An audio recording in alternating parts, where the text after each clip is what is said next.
Okay guys, what I have here in my hands is the Quantum V2 goggles by Hobbyking.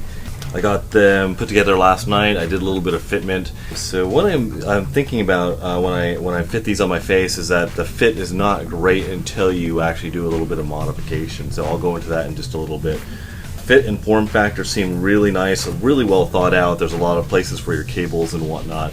What my previous experience with these, I did not have the version 1 of these. This is my first experience with face goggles, which is what I'm going to call this, I guess. You guys can kind of see in there. I've got some video going from my mini quad. So my first impressions are, it does feel pretty bulky, as lightweight as they've tried to keep this. Obviously, compared to my Predators and my Dominator V2s, they're always going to feel a little bit more bulky. But comfortable, which is really nice. So now my nose is a little bit pointier than some, so I actually had to take my I took an old soldering iron, and because the bridge of my nose here was getting pretty worked by the goggles, I took this and I just melted it just slightly, left a really nice smooth area here so that I could put the nose piece here in, or the padding. So that made everything feel really nice. One thing, a couple of comments, my initial reactions. Now this is before me trying them in the field, okay? My initial reactions is, it does feel a little bulky, but I'm just not used to it, I'm sure.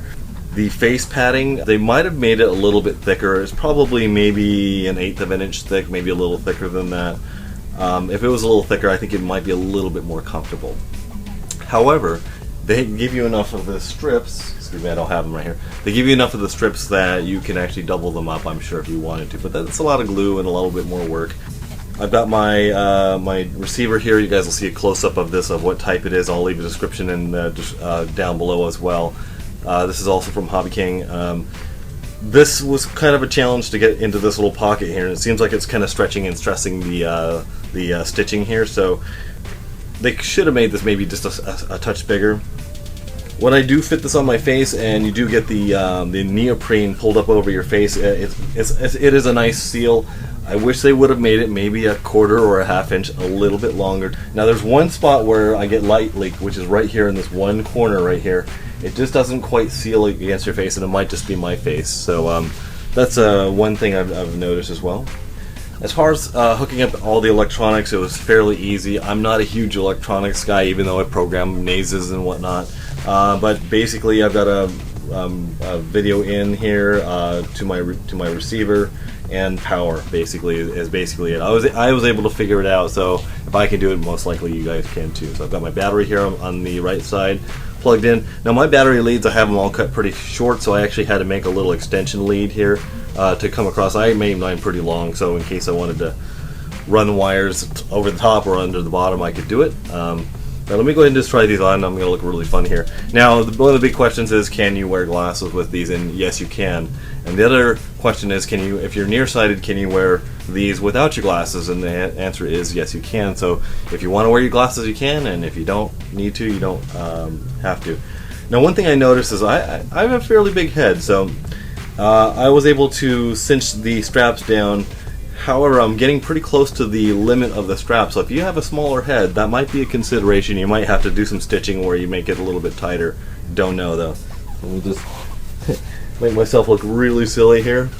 So the straps, they do fit very comfortably over the side of your ears here, and once you get this on, you actually want to pull the neoprene sock up and over. One of my concerns would be if it's a hot day.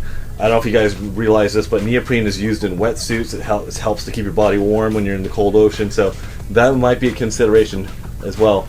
Now, some of these cables here are kind of right here by my nose. Let's see here. So it is comfortable. I feel most of the pressure kind of coming off of the top of the head here, which is really nice. And I suppose I could pull this a little bit tighter. Now, one thing is that the cheek pads, I wish they would have made the cheek pads just a little flatter, maybe a little bit bigger. If you cut them down, then it's going to tilt the whole box down a little bit, and maybe put a little bit more pressure on your nose. So you kind of have to decide where you want this, high on your nose or low on your nose, and I think a little higher is a little better. But the picture looks great. I think the optics, everyone agrees that they're really nice. I just wish these cheek pads were a little bit better, because they're not actually cheek pads. They're kind of laying on your zygomatic arch. If you guys know your medical terminology, your zygomatic arch is the lower part of your orbit right here, which is right here. So you're actually putting a lot of pressure right here. Now, if they would have made that maybe instead of 1 inch by a half inch, if they would have made this maybe a little bit wider and a little bit flatter, it might have been a little bit more comfortable. I think the head play on that as well. I'm gonna guess that the head players were maybe a little bit more comfortable than this, but for the price point, I don't think it can go wrong.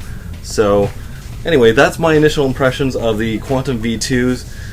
Form factor, fit, the thought that they put into it, I think is fantastic. I'm going to be going out to the field probably today to check these out. I'll give you some of my afterthoughts afterwards. I'm also going to be doing a review on this receiver, which is a dual diversity receiver. And one of the nice features of it is it's not only is it 32 channel, but it also has a scan feature, which I love. I have a scan feature on my DVR 7-inch monitor, and I love it because I don't have to sit there and press buttons and go through all my channels, all through the 2 channels to find the one I want. Anyway, hope you guys like this this quick little preview of the Quantum V2s. My initial impressions, like it, don't like it, is that I like them. And I will reserve my final judgment till after I get done doing some testing videos. And you guys can enjoy that when it comes on. If you like this video, give me a thumbs up, maybe a thumbs down if you didn't like it, I don't mind. Hit that subscribe button, and I'll talk to you guys later. Bye. Hey guys, it's me again. I just wanted to point out that there is no type of carrying case for this, and kind of carrying this around is a little bit, just a little bit awkward. Right now I have it in a grocery bag, a plastic one. So if Hobbyking is listening, if you charge me $2 or $3 more for this, I would like to have a nice silky drawstring bag for this. It would be really, really nice. I almost forgot something. I wanted to thank Bruce from RC Model Reviews.